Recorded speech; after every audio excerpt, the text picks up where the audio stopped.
Hello and welcome to my A2 evaluation for media studies. First of all, I would like to say that the person on screen is in no way representative of my true sanity. First question.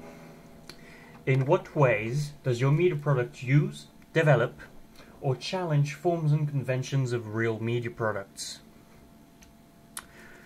Well, first of all, the major difference with my music video is that it is based on an orchestral piece. Usually, these do not have a music video to go with them because they're usually on a film or a video game. So I think that's definitely how my piece would differ from usual other music videos.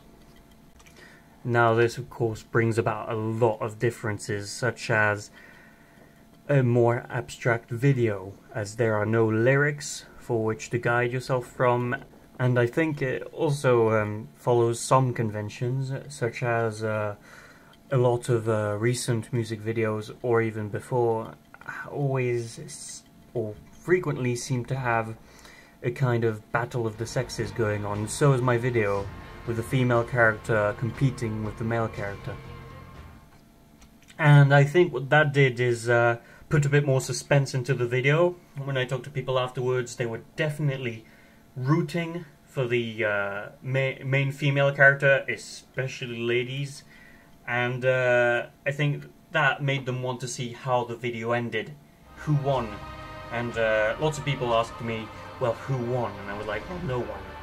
That's not the point of the video, which may have distracted them from the music, from the storyline, but definitely got them rooting for a character, or just in suspense more. Alright, second question. How effective is the combination of your main product and ancillary texts? Well, primarily they're actually relevant to my product. They feature the cars from the video, so they are definitely linked to my product. They are not completely unrelated. In this way, by featuring the actual contents of the video on them to promote them.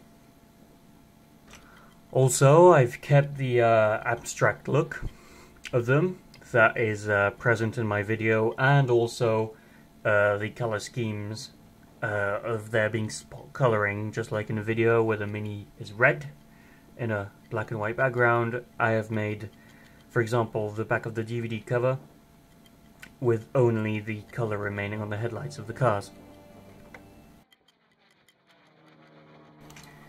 And the next question: what have you learned from your audience feedback? Well, first of all, people I've asked definitely liked the visuals. The coloring effects everyone seemed to like, and also the blank and open setting leaves for a good atmosphere. Also, other looks on the cars, the flares on the cars, reflections, people generally liked. Also, obviously, some people like the music. Not something you can see every day with music videos, so I was pleased that people enjoyed that uncommon sighting. There was a range of shots people liked that as well, and generally all the looks, lighting, people liked a lot. However, some things that people didn't like as much, my camera was quite shaky in certain shots. It was sometimes hard to figure out what was going on in the video without me explaining afterwards. For your information, the lead female character finds herself in kind of a grieving state after their initial meeting when they're younger. and that doesn't really come across too easily. It hinges too much on the small green screen section. So some people get a bit confused. What's the situation between the couple? At what times? The visuals didn't always go very well with the music.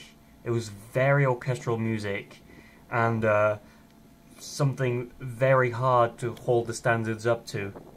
So sometimes the music would go up in another crescendo and the visuals wouldn't change much, which sometimes felt like a bit empty for some people. And actually, even if the color effects, the spot coloring was very nice, some people thought that the color bled a bit, which didn't look that good, but wasn't too bad. So obviously, what I would have learned from that is keep the visual styles, keep the type of shots. Personally, I would have done more shots. They were a bit lacking. That would have fixed what people thought of it being too much of an empty video. And try and maybe get some steadier shots. For the equipment I had, it was very difficult to get moving shots like I wanted without being shaky from not even just walking when accelerated, for example. And even though I created my own little apparatus to stabilize the camera, it was still very difficult. So that, I think, would require maybe more budget to be able to get that desired effect. And finally, maybe I should have definitely tried to plan the video better so that the story may be clearer, which was a bit complicated to some people and either required my explanation or a couple of watches.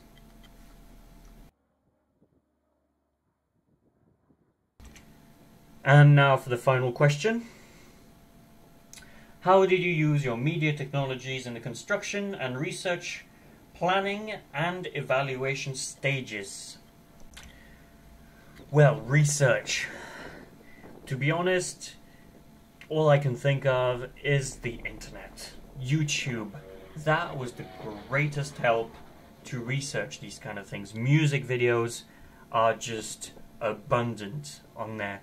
And the best way to have researched, music videos would have just been to watch a ton-load of them. I didn't even just watch normal music videos. I watched key editing projects that people made, see how they edited together and what was most effective to use.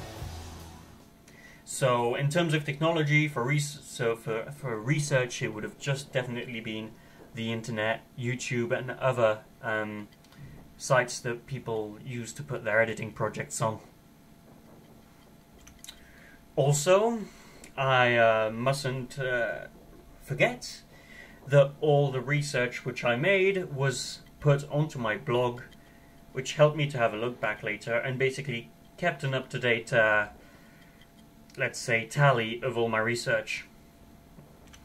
Now for the planning stage, which I'm thinking of as actually planning how to make the video, in terms of technologies, my main tool would have been it's called Project Planner. It's a free program in Linux for planning projects, similar to a Microsoft program of the same type, which basically allows you to enable a Gantt chart with resources being either people you would have had to make available, or the objects for the video, and setting a time scale as to how and when it would have arrived and what was dependent on what. For example, going to the car park to take pictures of the cars would have been required for me to make my ancillary texts. Now I know that's not the actual video, but I put it on there anyway.